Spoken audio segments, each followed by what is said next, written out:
नमो नमः मित्राणि। स्वागत है आप सभी का शिशुपाल वधम की इस कक्षा में। आइए आप सभी के समक्ष शिशुपाल वधम के प्रथम सर्ग के चतुर्थ श्लोक को लेकर के मैं समुपस्थित हुआ हूँ। आइए श्लोक का अध्ययन करते हैं। नवानधोधो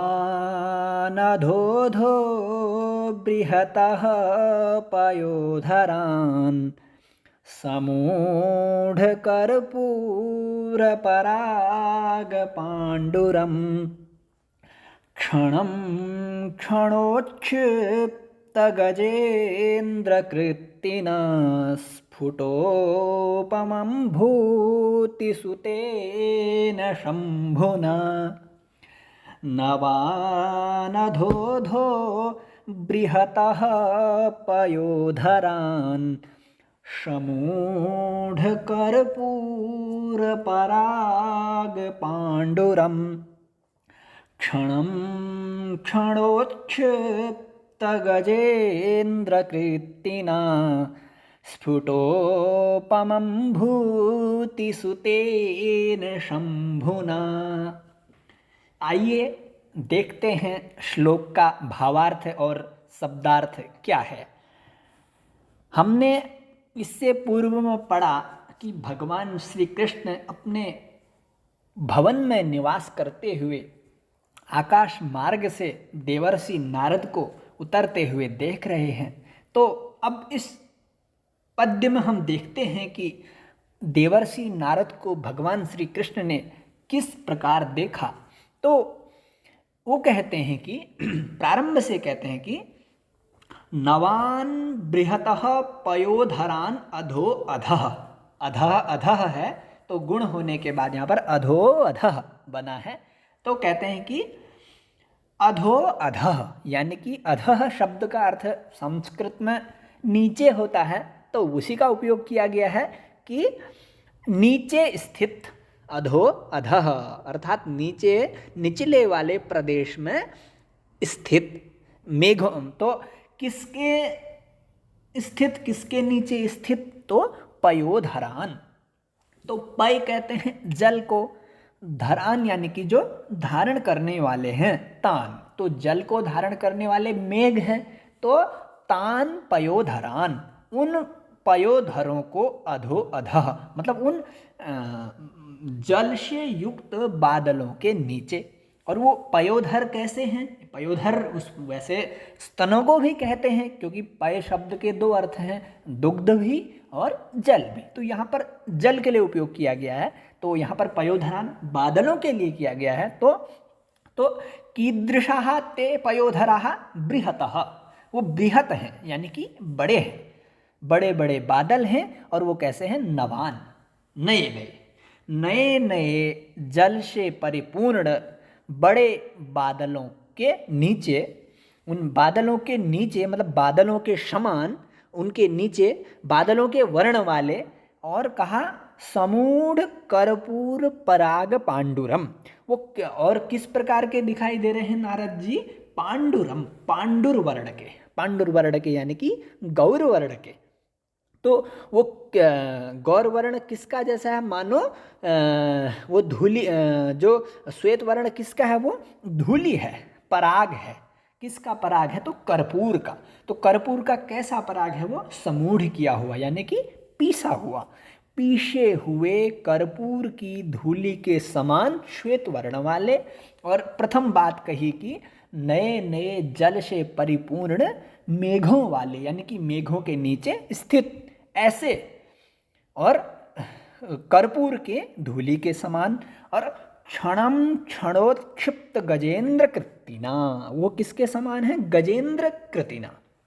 कहने का मतलब है भगवान शंकर ने एक गज नाम के एक राक्षस को मार करके उसकी चर्म को, उसकी चमड़ी को अपने शरीर में धारण कर लिया था। तो तब से उनका नाम गजेंद्र कृति पड़ा। तो गजेंद्र कृतिना, गजेंद्र कृति से युक्त यानी कि उस हाथी की चर्म से युक्त, उस प्रकार गजेंद्र कृतिना। और वो उसको कब धारण किया करते थे? क्षणोक्षिप्त यानी कि जब तांडव किया करते थे।